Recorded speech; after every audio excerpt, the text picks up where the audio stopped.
दोस्तों मैं हूं शैलेश लोढ़ा। मैं लेके आ रहा हूं मध्य प्रदेश की उन हस्तियों की कहानी जिन्होंने अपने जज्बे से पाया एक अलग मुकाम। कहानी जज्बे की न्यूज 18 पर, powered by Mahindra Bolero neo.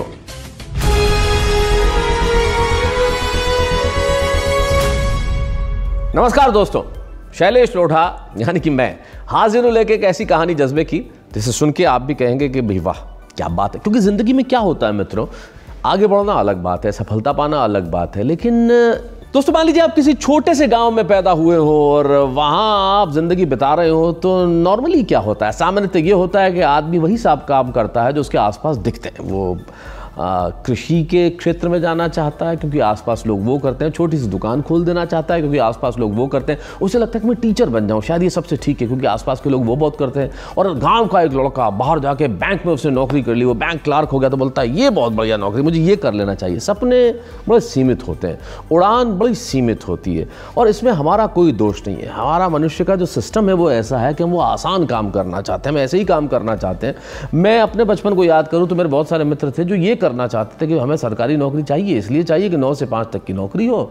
उस ज़माने में 10 से 5 होती थी, 10 से 5 तक की नौकरी हो और जब रिटायर हो जाए तो पेंशन मिल जाए, बस आराम हो। यानी कि काम करने से पहले ही चिंता होती थी कि आराम किया, ऐसा काम किया जाए जिसमें आराम। आप देखिए बड़ा आयरॉनिकल है, काम और आराम एक ही सेंटेंस में, ऐसा काम किया जाए कि जिसमें आराम हो। लेकिन ज़िंदगी में वो लोग अलग होते हैं जिनके लिए आराम नहीं होता और वो काम करते हैं जो दुनिया नहीं करती और वो अलग ढंग से करते हैं। अब छोटा सा गांव रामपुरा, मंदसौर ज़िला मध्य प्रदेश में।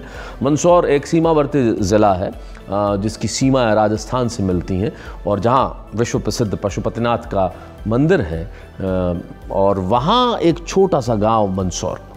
और उस मंदसौर गांव में एक बालक होता है, एक लड़का होता है जिसके परिवार में शिक्षा का बड़ा महत्व है। 1916 में उनके दादाजी BA कर लेते हैं, उनके पिताजी MSc करते हैं और वो खुद बड़े ज़िद्दी हैं।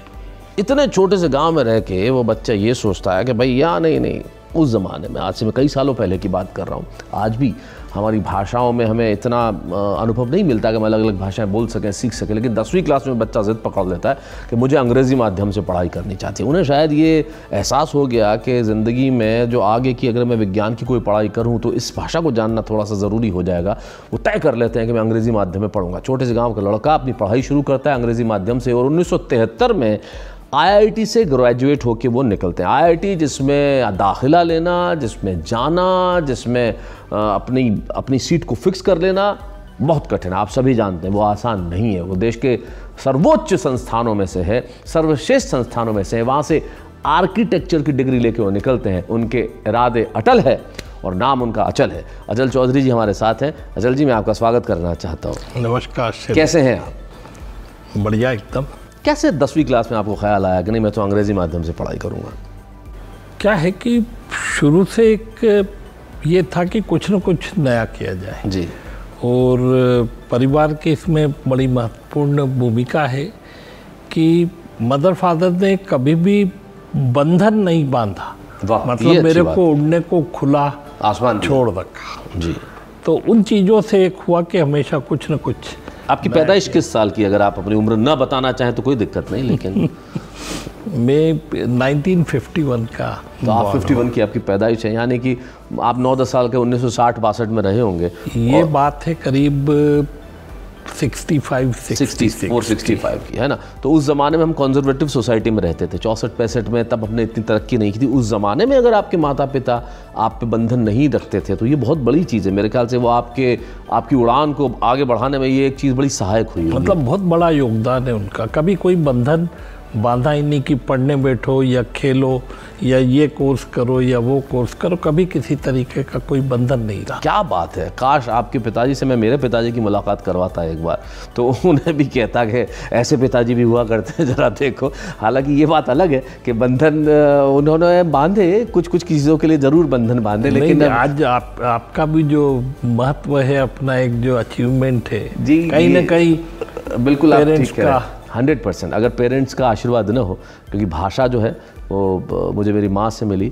और ये जो विनोद का भाव है ये मुझे पिताजी से मिला, और तो दोनों ने उन्होंने बहुत कुछ दिया। तो ये बहुत बड़ी चीज़ है कि उन्होंने बंधन नहीं बांधा। लेकिन रामपुरा बहुत छोटा गांव रहा होगा उस ज़माने में? तो उस समय करीब 10,000 की पॉपुलेशन थी और आज भी 10,000 की पॉपुलेशन होगी। मतलब एक चीज़ है जिसमें रामपुरा ने तरक्की नहीं की, वो जनसंख्या। ये तो बहुत अच्छी चीज़ है मेरे ख्याल से। उस चीज़ में तरक्की ना हो तो बेटर है कि वो अभी भी अपना उसी मूल स्वरूप में कायम है। तो उस ज़माने में आपने कैसे सोचा मुझे अंग्रेज़ी पढ़नी है?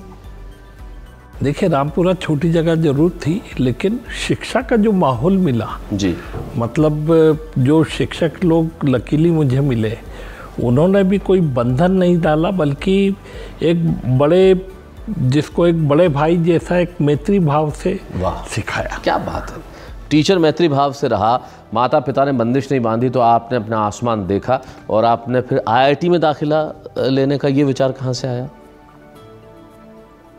कुछ बड़ा करना था और एक जिद थी कि घर से दूर जाकर कुछ करूं। सीधा खड़गपुर, रामपुर से सीधा मतलब अब उस समय की बेवकूफ़ी समझो या ओवर कॉन्फिडेंस समझो जी, कि मैंने सिवाय IIT के फॉर्म के कुछ भराई का फॉर्म भरा नहीं। इसे देखिए, ये एक बड़ी अच्छी बात कही अचल चौधरी साहब ने। इन्होंने अपने इस कृत्य को बेवकूफ़ी या अति आत्मविश्वास की श्रेणी में रखा।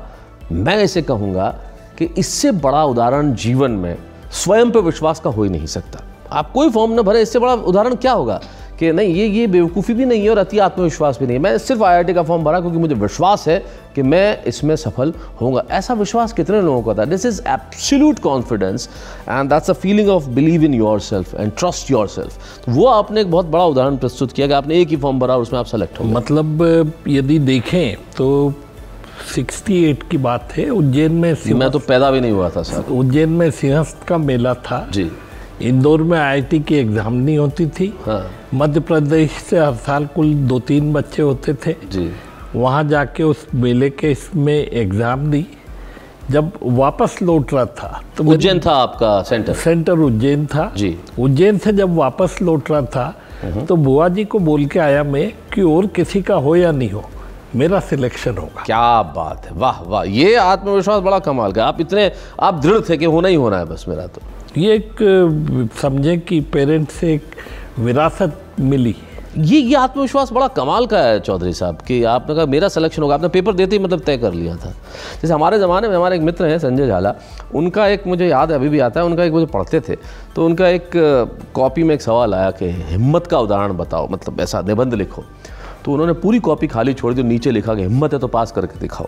तो ये जो विश्वास है ये बड़ा अजीब होता है। लेकिन आपका विश्वास कि और कोई हो ना हो सेलेक्ट मैं ही होऊंगा, ये बड़ा सीखने वाली चीज़ है साहब। कमाल कर दिया अचल साहब। ये जो दोनों उदाहरण हैं ये बड़े कमाल के। पहला IIT के सिवाय कोई फॉर्म नहीं भरा, दूसरा कि सेलेक्ट में होऊंगा। तो ये मेरे ख्याल से आप पे खुद पे विश्वास की ये जो श्रृंखला है वहीं से शुरू हो गई। और आर्किटेक्चर में आपने किया और आप एक साइकिल लेके आप जाते थे और काम करना शुरू करते थे। एक IIT ग्रेजुएट जो आर्किटेक्चर से इंजीनियर है वो साइकिल लेके लोगों की बिल्डिंग्स के काम कर रहा है, ये दृश्य ही अपने आप में बड़ा पैराडॉक्स वाला है और ये बड़ा विरोधाभासी है। लेकिन आपने वहाँ से वो संघर्ष शुरू किया, वो मेहनत की। मतलब इसमें परिवार का एक बहुत बड़ा वो है जी। आज दिनांक को वो रकम तो ऐसी लगेगी कि उन दिनों फादर की सैलरी थी 1200 रुपये मात्र जी। इसमें 2 भाइयों का, मतलब मैं, मेरा छोटा भाई और 3 सिस्टर्स का परिवार पालना और मुझे वहाँ भेजा।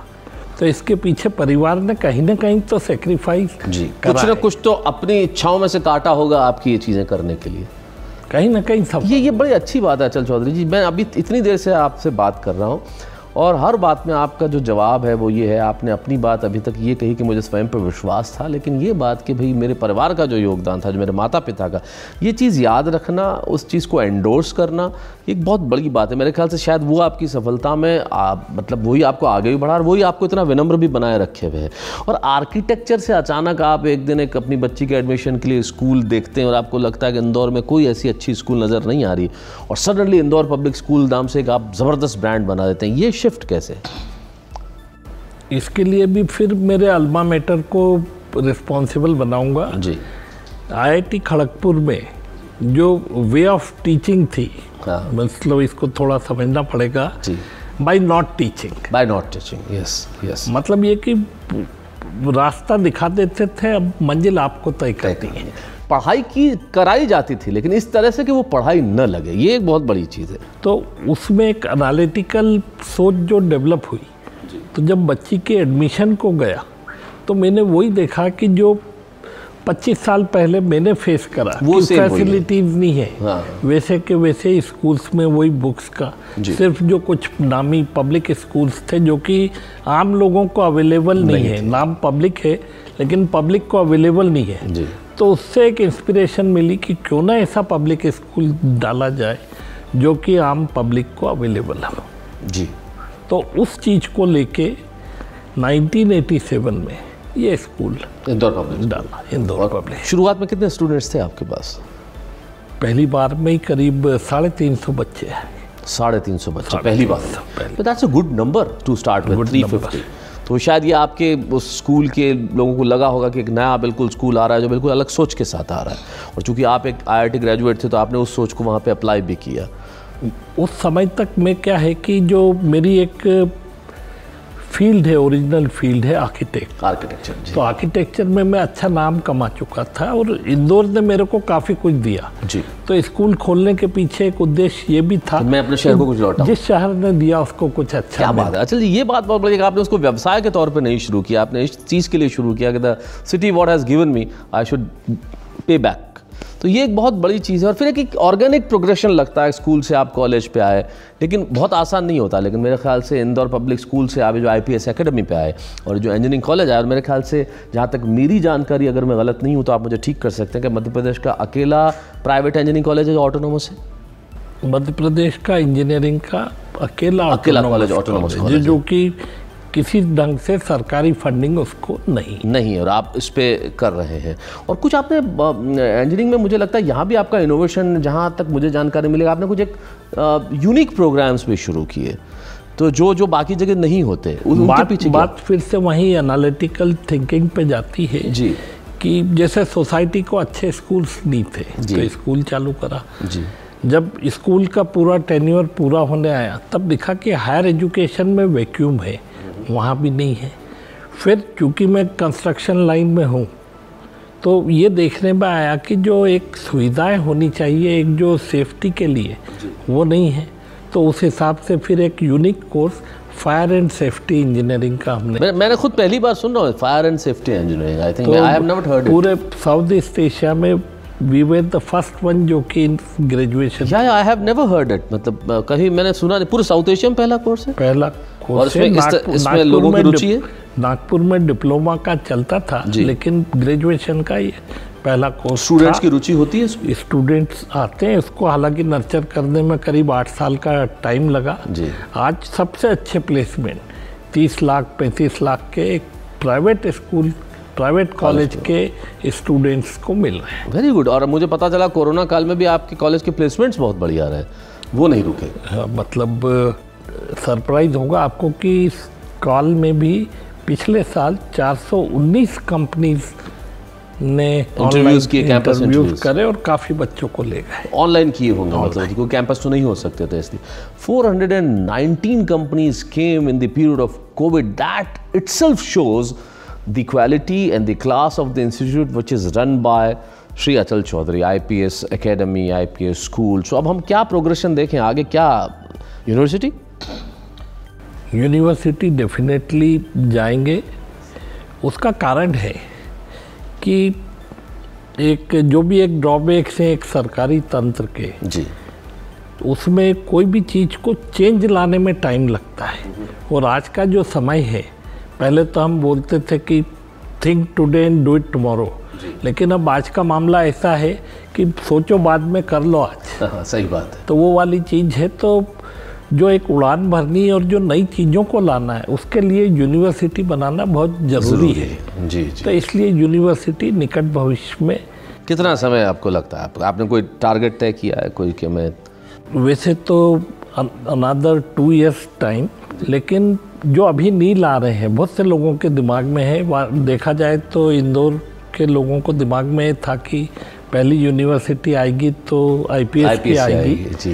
लेकिन नी इसलिए नहीं लाए कि उसके लिए हम पूरी तरह तैयार नहीं थे और अभी भी पूरी तरह तैयार नहीं है। जो जिसमें कि एकेडमिक काउंसिल लानी है, जिसमें का इसको बाकी यूनिवर्सिटी से अलग बनाना है, तो उसकी जब तक तैयारी नहीं हो जाए तो एक आप जल्दबाजी में नहीं कर रेगुलर यूनिवर्सिटी जैसी यूनिवर्सिटी नहीं बनाना। क्या बात है, ये दैट इज क्वालिटी कॉन्शियसनेस कि जब तक मैं उसको पूरी तरह तैयार नहीं कर दूंगा या मेरी तैयारी नहीं होगी तब तक मैं उसे नहीं ज़मीन पे उतारूंगा। ये मेरे ख्याल से आप में इसलिए है क्योंकि आप आर्किटेक्ट हैं। आर्किटेक्ट जानता है कि नींव मजबूत होनी चाहिए तभी बिल्डिंग सही बनेगी। और मेरे ख्याल से ये जो फीलिंग है, एक शब्द में अगर मैं कहूँ आपके जीवन में अपनी सफलता में आपका एक गुण जो आपको लगता है उसने मुझे सफल बनाया, वो कौन सा?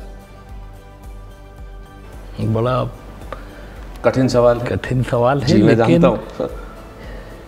जो व्यक्तिगत गुण माना बोलूं तो पेशेंस और इनोवेटिव थिंकिंग। क्या बात है, धैर्य और नई सोच, ये क्या बढ़िया बात है। दोनों चीज़ें, क्योंकि अगर धैर्य नहीं होगा तो आप अधीर होकर काम नहीं कर सकते। तो ये पेशेंस ने आपको रामपुरा गांव से लेकर IPS एकेडमी तक पहुंचाया।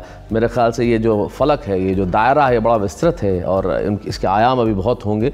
जो आज जब IPS यूनिवर्सिटी बनेगी, मैं उस दिन का इंतज़ार करूँगा अचल चौधरी साहब जब यूनिवर्सिटी बने और मैं आकर देखूँ कि आपकी यूनिवर्सिटी ने मूर्त रूप ले लिया है और अपने कमाल का काम किया। आपके IPS एकेडमी के नए नए कोर्सेज, आपके अलग अलग जगह जो कैंपस, मेरे ख्याल से सांवर में भी कैंपस है, इंदौर में भी है और एक आध जगह।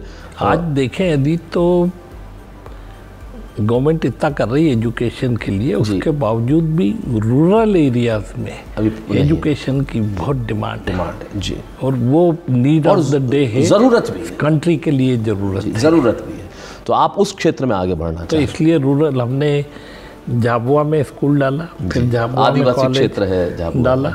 सांवेर है इंदौर के पास, लेकिन वो झाबुआ से ज़्यादा रूरल एरिया है जी। अच्छा, तो वहाँ डाला, वहाँ कॉलेज डाला, तो एवरीथिंग गोज वेल। तो अल्टीमेटली रूरल एरियाज में करीब 40 स्कूल्स, 40 कॉलेजेस, 40 स्कूल्स रूरल इरादा है आपका। और अभी कितने स्टूडेंट हैं रूरल एरियाज में? रूरल एरियाज में मान के चलें अभी 2500। That's a very good number. I would say that's a very good number to start with. And when you have 40 more, that can multiply into the lot of numbers. So मेरे ख्याल से अचल चौधरी जी जो काम कर रहे हैं ना, केवल प्रशंसनीय है बल्कि अनुकरणीय भी है। क्योंकि ग्रामीण क्षेत्र को शिक्षा देना, एक ऐसा इंस्टीट्यूट खड़ा करना जिसमें नए नए कोर्स डेवलप करना, जिसमें बच्चों को पढ़ाई इतनी अच्छी तरीके से की जाती हो कि कोरोना काल में भी उनके प्लेसमेंट्स लाजवाब हुए हैं, कमाल हुए हैं। हमें इनकी कहानी जो जज्बे की है उससे प्रेरणा लेनी चाहिए और ज़िंदगी में जो दो चीज़ें इन्होंने सिखाई है, धैर्य और नई सोच, उसे लेके आगे बढ़ना चाहिए। इन दो बातों के साथ ही मैं आपसे विदा लेना चाहूँगा, लेकिन जाते आते अचल जी से एक सवाल करूँगा, कोई एक संदेश जो आप हमारे साथियों को देना चाहते हैं ज़िंदगी का, वो क्या देना चाहेंगे? उस संदेश के पहले थोड़ा सा और बोलना। जी ज़रूर। जब 87 में चालू करा जी, तब हमारा स्लोगन था care, capacity, capability. Care, capacity and capability, right. Student को उतना कैपेबल बनाए जी। जब हायर एजुकेशन में आए, दैट इज 94 जी, तो हमने स्लोगन लिया नॉलेज, स्किल एंड वैल्यूज। तो जहाँ नॉलेज और स्किल्स दे, वहीं वैल्यूज, जो specially we talk about Indian values, Indian ethos, तो संस्कारित बनाया आदमी को। मतलब ज्ञान भी है, हुनर भी है और साथ में नीतिगत शिक्षा भी है, तीनों चीज़ें। और अब जब यूनिवर्सिटी की तरफ कदम बढ़ा रहे हैं, एक ऐसा देखेंगे आप कि हमारे स्टूडेंट्स, हम लोग जाके अमेरिका में बहुत अच्छा काम करते हैं, उन्होंने जो सॉफ्टवेयर डेवलप करे या कुछ, उस पर बहुत अच्छे से काम कर रहे हैं जी। लेकिन इतने इंटेलिजेंट होने के बावजूद एक ड्रॉबैक देखते हैं हम कि हम हमारा खुद का कुछ भी नया नहीं डेवलप कर रहे हैं। तो इसलिए यूनिवर्सिटी बनने के पहले जो डायरेक्शन में एक स्टेप रख रहे हैं वो है आइडेंटिफाई, इग्नाइट एंड इनोवेट। वाह, आइडेंटिफाई, इग्नाइट एंड इनोवेट। पहले आप उनकी पहचान कीजिए, फिर उसमें ललक पैदा कर लीजिए और उसके बाद उन्हें आप ज़िंदगी में नई सोच के लिए छोड़ दीजिए। क्या बात है, बहुत बढ़िया। Identify, ignite and innovate, very nice. और नई पीढ़ी के लिए एक ही बात बोलूँगा कि there is no shortcut to success, hard work. आपको यदि अपने ड्रीम्स को पूरा करना है तो स्लीपलेस नाइट्स बितानी पड़ेगी, बिना उसके आप जिंदगी में कुछ नहीं कर सकते। चलिए, एक बहुत बढ़िया बात, बहुत बढ़िया चीज़ पे अचल जी ने इस चीज़ को ख़त्म किया है, जिसे मैं इस तरह से कहूँगा। उन्होंने बहुत बढ़िया बात कही, स्लीपलेसनेस नाइट्स, इसमें कोई शक नहीं है। क्योंकि देखिए, इन्होंने कहा सपने पूरे करने के लिए आपको उन रातों से गुजरना पड़ेगा जो आपको सोने नहीं देती। ज़िंदगी में देखिए कितनी बड़ी आयरनी है, सपने आप तब देखते हैं जब आप सोते हैं। लेकिन अचल जी कहते हैं अगर सपने पूरे करना है तो सोइए मत। इसी एक विश्वास के साथ हम आपसे विदा लेते हैं। मिलेंगे एक नई कहानी जज्बे की में। थैंक यू अचल जी। कहानी जज्बे की न्यूज़ 18 पर, powered by Mahindra Bolero neo.